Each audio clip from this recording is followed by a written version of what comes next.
Mummy जी, आज तक मुझे कभी भी किसी ने ऐसा प्यार नहीं किया। मुझे तो उम्मीद भी नहीं थी कि मुझ जैसी गरीब बहू को ससुराल में माँ जैसा प्यार मिलेगा।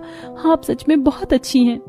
दोनों सास बहू आपस में बातें कर रही होती हैं, तभी चारू के ससुर जी की आवाज आती है। अरे सास बहू आपस में भरत मिलाप करती रहोगी या खाना भी दोगी? अरे भाई, बहुत तेज भूख लगी है। आप हमें नजर मत लगाइए, मैं बस अभी खाना लेकर आई। इसके बाद सभी खाना खाते हैं और ससुराल में चारू का पहला दिन बहुत ही खुशी से बीतता है। रात के समय चारू अपने बिस्तर पर लेटी होती है और सोच रही होती है। पहली बार मुझे ऐसा लगा कि वास्तव में माँ का प्यार क्या होता है। मेरी माँ जब घर पर हलवा बनाती थी तो हमेशा मेरे भाइयों को ही देती थी, मेरे लिए कभी बचता ही नहीं था। चारू अपने मन में पुरानी बातें सोच रही होती है, तभी उसका पति दीपक कमरे में आता है। अरे चारू, कौन से ख्यालों में खो गई हो? लगता है तुम्हें ये शादी पसंद नहीं है, लेकिन मैं वादा करता हूँ इस घर में कभी भी तुम्हें कोई परेशानी नहीं होगी। मेरे मम्मी पापा तुम्हें बेटी बनाकर रखेंगे और मेरी तरफ से भी तुम्हें कभी कोई शिकायत नहीं रहेगी। नहीं नहीं दीपक जी, मुझे आपसे कोई शिकायत नहीं है, मैं शादी से खुश हूँ। ससुराल में चारू का पहला दिन काफी अच्छा गुजरता है और अगले दिन दोपहर में यशोदा जी हॉल में बैठकर टीवी देख रही होती हैं। तभी वो चारू से कहती हैं, चारू बेटा आओ, आज हम सास बहू ठंड में एक साथ एक ही रजाई में बैठकर यहाँ पर टीवी देखेंगे। मम्मी जी, आप मेरे साथ बैठकर टीवी देखोगी? मेरी तो सहेलियां बता रही थी सास हिटलर जैसी होती है।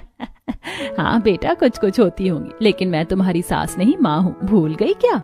नहीं नहीं मम्मी जी, मुझे याद है, आप तो मेरी माँ हो। इसके बाद दोनों सास बहू हॉल में बैठकर मूवी देखती हैं। तभी चारों का देवर हर्षुल वहां पर आता है। मम्मी, मुझे लगता है ठंड बहुत ज्यादा हो गई है, तो तुम क्या हमारे साथ शॉपिंग करने के लिए चलोगी? मुझे कुछ गर्म कपड़े खरीदने हैं। हाँ मम्मी, मुझे भी अपने लिए थोड़ा बहुत सामान लेकर आना है। आप हमारे साथ चलोगी क्या? हाँ बेटा, क्यों नहीं चलूंगी। चारू बेटा, तुम भी तैयार हो जाओ, हम सभी लोग मिलकर आज शॉपिंग करने चलते हैं। एक काम करेंगे, लौटते समय खाना भी बाहर ही खा लेंगे और दीपक के पापा को भी वहीं पर बुला लेंगे। माँ, ये तो बहुत ही बढ़िया आइडिया है। चलो जल्दी से तैयार हो जाते हैं। आप लोग जा रहे हो तो घर पर फिर कौन रुकेगा?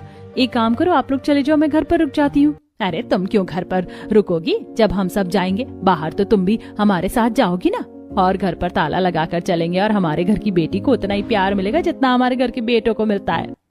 यशोदा जी की बात सुनकर चारों की आंखें भर आती हैं और वो अपने कमरे में तैयार होने के लिए जाती है।